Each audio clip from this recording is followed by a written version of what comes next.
Okay, so final problem, number 6.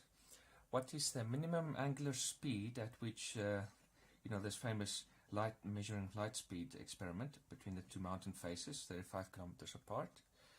What's the minimum angular speed of this mirror array, so which is 8 mirrors that are rotating? What's the minimum angular speed? So we can give this in rotations per minute, RPM. We'd have to rotate to reflect light into an observer's eye by succeeding mirror faces. Okay.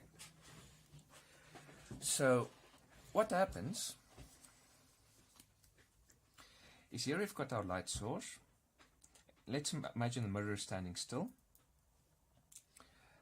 Then here comes my light source. It bounces off 35 kilometers in that direction, travels 35 kilometers back, and then it hits the observer here.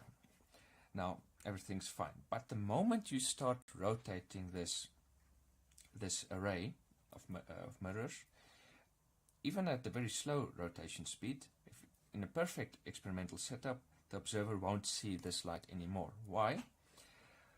Well, because let's suppose here the light exits and it hits the mirror at exactly the right angle, so that it will reflect. It will reflect back towards the observer when it reaches there. Now, as it hits this point A, what I indicate here is point A, it is going on a little journey. It reflects in that way and it's going a little journey. It's going to take a little while for it to get there. Now, in the time it takes light to get here, this mirror face at B will have rotated slightly. And if it's a very precise experimental setup, then the observer won't see that light anymore, because by the time the light gets here, it will be reflected at a different angle. Be reflected when the observer won't see it. But what happens is that the faster and faster you rotate it, eventually you do see the light again. And that happens when the light hits here at exactly the right angle, and in the time it takes light to travel from A to the mirror and back here, in that time it takes light to travel this distance, even though this mirror here at B has moved out of position, this second mirror in line, the second one, has moved in exactly the right position so that the light is reflected towards the observer. So the light goes on its little journey, and then this mirror slowly gets into position so that by the time the light gets here, this was in exactly the right position so that the observer sees it again. So this entire array would have to move this mirror from this position into that position in the time it takes light to go from there to there. And to move a mirror from this position into this position is a 1/8 rotation. It's an eighth of a rotation, because this is a regular octagon, right?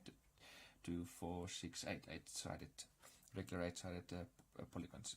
So it's an octagon that has to move from one face to the next. Okay, so it is a 1/8 rotation, and it has to do that in the time it takes light to go from there to there. Okay, so we know how many rotations it must do, and in what time it must do it. That we can convert to rotations per time, an RPM value if we want. I mean, mathematically what we did here is no different than saying that look, there's this car, and it has traveled 30 kilometers, and it took it half an hour to do so. So what's its average speed in that duration? Well, 30 kilometers in half an hour, so on average it traveled 60 kilometers per hour. What I did that mathematically is precisely the same thing what we're applying here. Exactly the same. There's no difference mathematically. Only it is not kilometers and hours. It is instead rotations and seconds. So it's also time. It's not kilometers and time, as in the car example. It is rotations and time. Okay, mathematically there is no difference. It's the exact same logic mathematically. Okay. So what we say to answer this is that the mirror, or the array, let's call it the mirror array,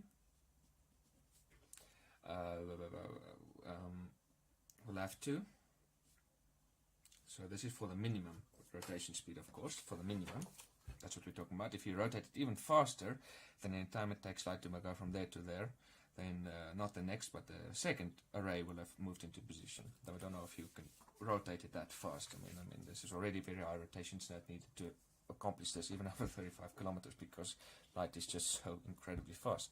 Okay, so the mirror will have to make 1/8 rotation.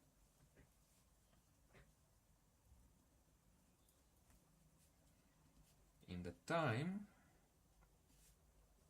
it takes light to travel, and this is from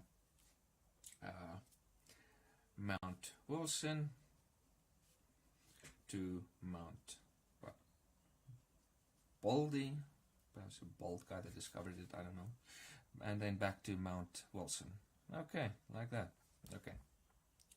Okay, so how long does that take? So how long does it take light to travel this distance? Well, time it takes is how far it is over how fast it's moving in meters per second. So how far it is 70 times 10 to the 3 meters over. So that's how many meters it is, and then how many meters does it travel in a second? Is 3.0 times 10 to the 8. More accuracy than that for the speed of light won't matter. Okay, 70. Okay, so with that we can calculate. So that is just 70 divided by 3 times 10 to the power minus 5. Okay, so yeah. Okay, so I can only really say 2.3 times 10 to the minus 4 for the time it takes in seconds, but I'm going to do a further calculation, so I'll just add one more significant figure. What's this? And this is seconds. Okay, so I think a lot of you are rusty with this kind of equation, you know, this kind of V is equal to D over T. In this case we use T is equal to D over V, you know, this kind of thing. I mean, I think you guys are rusty about this, and this is something you have to be very familiar and very comfortable with. You know, for example, it was used in the one test question in the tutorial test. Okay, good. Okay, so we know it must make an 1/8 of a rotation at this time. Okay, good. So the angular speed that is equal to delta of delta t. Okay, so it is an 1/8 of a rotation. So let's just say it's a revolution. 2.33 times 10 to the minus 4 seconds. So this will give us rotations per second. Well, it should normally given in rotations per minute, isn't it? So let's change it to rotations per minute. So 60 seconds over 1 minute. 60 seconds in a minute. So then we're left with RPM, rotations per minute. Okay, so let's calculate this. So it's 1 divided by 8. It's, what's that again? That's 0.125. Times 60 divided by 2.33 times 10 to the 4. Yeah. Okay, so that's already really high rotation rate. So I'm not sure back in those days how they got that the rate to rotate as fast, but okay. So it is 3.2 times 10 to the 4 RPM. Now, so there we have it. And then at 6.4 times 10 to the 4 RPM, you'll also see like all multiples of this. Okay, it might confuse some of you why we said that this is the distance. Why do we say the total distance is 70 kilometers? Because we've got this triangle set up, so shouldn't we know this angle and stuff? Yeah, technically if we want to be very precise, we would need this angle. But that would not make much of a difference on the 70, which only we're working with two significant figures here. I mean, it won't affect the 70 at all in terms of two significant figures. It won't become 71 kilometers, not at the 35 kilometers, at the 35 kilometer distance, unless this mirror array is absolutely massive.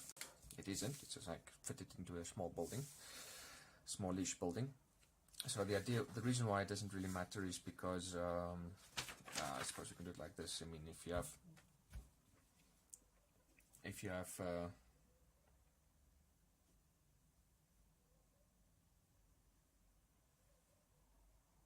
well, let's say you've got a couple of points here.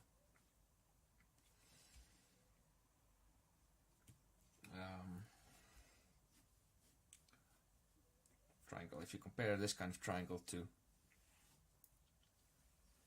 this kind of triangle,